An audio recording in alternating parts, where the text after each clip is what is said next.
let's say you and I have talked about the balance, as a company having a balance between organic growth and acquisition growth, it actually fits what Jim said, where you're going to get a return. If I'm a regional distributor and I've been happy rolling along, everything's really great, and then all this acquisition stuff and consolidation, I start thinking, well, maybe I want to be a consolidator. Maybe I want to start to do a serial thing. Never done it before. How do you start, and how do you not end up shooting yourself in the foot? Because I've been unlucky in love, as you both know, and it's a lot easier to get into a married situation than to get out of them. And aren't acquisitions a lot the same? How do you start? I mean, how we start, like I said, we've invested in 7 platform distributors that didn't have a history of making add-on acquisitions. And those 7 distribution companies made 25 acquisitions. So we've had to go through this 7 times. And so what we look at is really 2 things. Every distributor that we've invested in is some variation of the 80-20 rule. It might be 70-30, it might be 90-10. But there's 10% of your customers, salespeople, products, services that are generating 90% of your profits. 80-20 is usually, it's somewhere around there. So how do you grow? Right? That's where you're making your money. So how do I grow? I got to go find more of that. I got to go find more people that look like profitable people. I got to find more products. I got to find more customers that look like my profitable customers. And to do that, that's a combination of, some of that can be organic, but some of that, there are regions. This is still a local business, electrical wholesaling. There are regions that, take a look at, Malexa. Malexa, is the boss in their region. The odds of going in and greenfielding, in their region where they have all, their relationships, I'm not going to assign a high probability to those future cash flows. I'm going to have to spend a lot of money up front to do that. So we look at where are we making the money, and we look at where can we find other pockets out there that look like that. So that's what we look for. Those are our tier 1 acquisitions. And then we look at where the industry's going. And you look at some of the, the SKU proliferation and the product expansion. We just invested, Mike's worked with us on this company. We just invested in a security hardware products company, distribution business. That, you go back, talk about SKU proliferation, the CSC guys are in the audience, 40 years ago it was all mechanical locks, right? Mechanical went to electromechanical, electromechanical went to electronic access. Well, to take the salesperson, the locksmith who knows how to pick, bust into a safe or, pick a general lock and teach that person electronic access, not a high probability of, accomplishing that smoothly. So, we look to acquire that expertise. But you're a sophisticated investor. If I'm a regional guy and I don't have that, where do I get that knowledge and experience? Because there's a lot of scar tissue you've had in that. And assuming I don't have that, how do I learn? You know what I would do is, I'll go back to your marriage analogy. I think you got to know yourself first before you know somebody else. And so, and be honest about that. So my advice would be, look at your core business today and say, what am I really good at? And what do I do so well that I can do better than somebody else? And then what is close to that I think I can create some traction and some scale through. And if you have alignment, because you both like to play sports, or you both like lighting, or you both like whatever the analogy is, then it maybe makes sense, right? But again, if you know yourself first, chasing volume for the sake of volume or chasing geography for the sake of geography, we wouldn't subscribe to, and I wouldn't advise anyone to subscribe to that. Okay. But know your business extraordinarily well, and then where you want to be. What are you winning at? What are you losing at? And how does it fit in if you're thinking about that next step?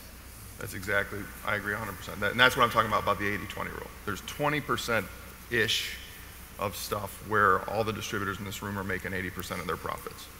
And that's how we drive an organic and acquisition plan at the businesses we invest in. Find more stuff that looks like our core competency. It's buried in your invoices. If you dig into it, you'll see where you're making your money and where you're losing it. That's the analytic part. Yeah. What about this balance between organic growth and acquisition growth? And that trade-off, because typically the work that I've seen, if you think about people used to think if I just get sales, I'm going to create shareholder value. I mean, when I was coming up, that was the proxy. Just make it all work. So now getting shareholder value, that empty sales doesn't do it. So you seem to get the best valuation or create shareholder value if I can get organic growth and I have demonstrated I can successfully acquire and integrate a company. It's the combination. But how do you find that balance? Well, the first thing I would say is all sales aren't created equal, so margin is a little more critical in that discussion. But that being said, and we've publicly stated it in Sonepar, right? We are and have been committed to the industry and will continue to be and remain private and scale our business around the globe. But closer to home in North America, you know, we are constantly on that balance, the organic side versus the acquisition side. We look at a lot of acquisitions. We pass on a lot of acquisitions. We've done a few over the last half a dozen years. And candidly, organic growth is still the greatest fuel, with a very good return to it. But acquisitions make sense if they follow what I said in my just previous comments around, is it close to our core? Can it be accretive in that concept? Or is there something unique around that, right? And in a slow growth environment, which I think we're in, execution on organic is extraordinarily important to all of us. And then selective targets probably on the acquisition side is, I think, more the norm. What's your take, Jim? I mean, you saw the chart that was up there when Sandy was speaking. This is a GDP growth industry. So, you know, who gets paid the high multiples? Who gets rewarded from an executive, you know, level? It's the folks that beat GDP. So how are you going to beat GDP? It's not just going to be, you know, through pure organic growth. I mean, you saw the organic growth of this industry and the organic growth of, you know, GDP. So if you're looking to outperform, the acquisitions need to be a component of your growth. You know, and the organic versus acquisition growth, the numbers, you know, can get skewed as to what's more important. You know, we've gone back and looked at all the distributors we've invested in, and on their face, the growth was about 50-50 organic and acquisition. But when you actually dig into it, the type of companies that we're buying, say we have a distributor that offers 10,000 SKUs to its customer base, and we buy a distributor that only offers 2,000 SKUs. Well, post-acquisition, it looks like a lot of organic growth, right? Because we added 8,000 SKUs to those salespeople, you know, customer mix, our products offering that they can offer to their existing customer base. That would have never happened but for the acquisition. So when we really dig into our numbers of the companies we've invested in, it's actually been, you know, more like 2/3 related to acquisition growth and 1/3 of the growth related to just pure organic. You're talking about cross-selling, right? So I get acquired and now I get access to new products. Right. Well, I guess you're saying that wouldn't have happened without the acquisition. Well, so it's what's acquisition and what's organic. We did a consolidation in the pet food distribution industry.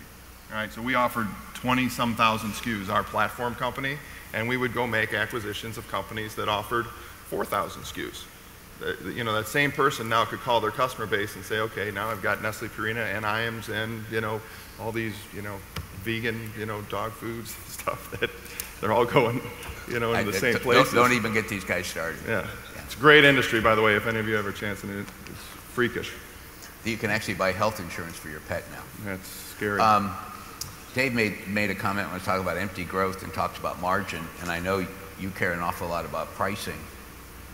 When you start to think about the role of pricing and how that's starting to change in this industry, how important is that in terms of either the organic growth side of things or the acquisition side of things? How do you look at that?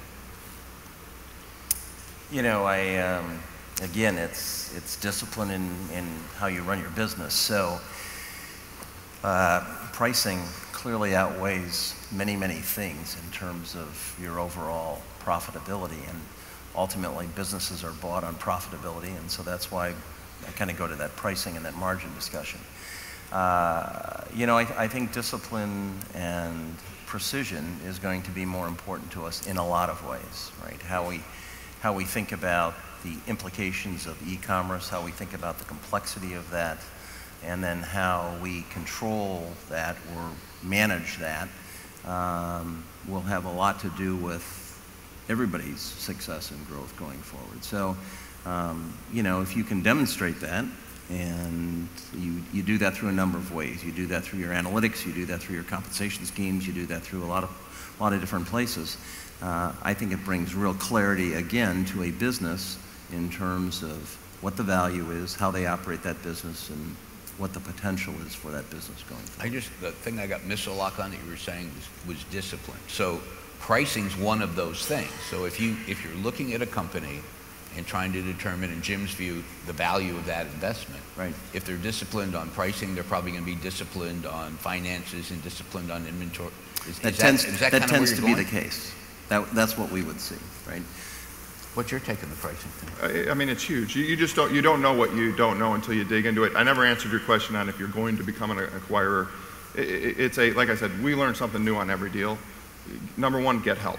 Okay, there's a lot of experts out there who've been through a lot of, you know, M&A who can provide help. Pricing is another one. There are a ton of experts out there. Get help. You know, Sonepar has a ton of resources. You know, they can do a lot internally. They can have, you know, folks looking at all the invoice data, you know, to do the, you know, analytics on the pricing, you know, by region, by customer, et cetera. You know, there's folks in this room that, you know, are their chief cook and bottle washer. I mean, they don't have a staff, you know, to pick through, you know, the invoices and see where I'm selling a widget over here for a 2% margin and over here for a 40% margin. You know, what's the difference between, you know, these two customers? Really nothing. It's just the salesperson, you know, giving away the farm on one of them. So, but they've got so many other things on their plate that they're not going to get to it. And it's really one of the easiest ways to move the needle when you get into the analytics, and there are, you know, firms out there that only do this on the pricing, and they're experts at it, and they're statistical gurus, and they can do it in a fraction of the time that you're going to do it, and they're going to do it a lot more accurately. Not necessarily somebody you want to go out and have a beer with. Sorry, I did not mean that disparagingly. I'll have a beer pretty much with anybody here, just so we're clear. When Jim talks about cross-selling, I know distribution is customer focused, and it's about customer intimacy and how you do all that. But one of the things that has some impact on this, and we see it, is the consolidation in the supplier community and all the things that are going. You know, Sandy talked about, you know, there's still new technology and things coming out. There's new technology that comes in. They can't get into distribution because the incumbents won't let them, so they have to have other channels.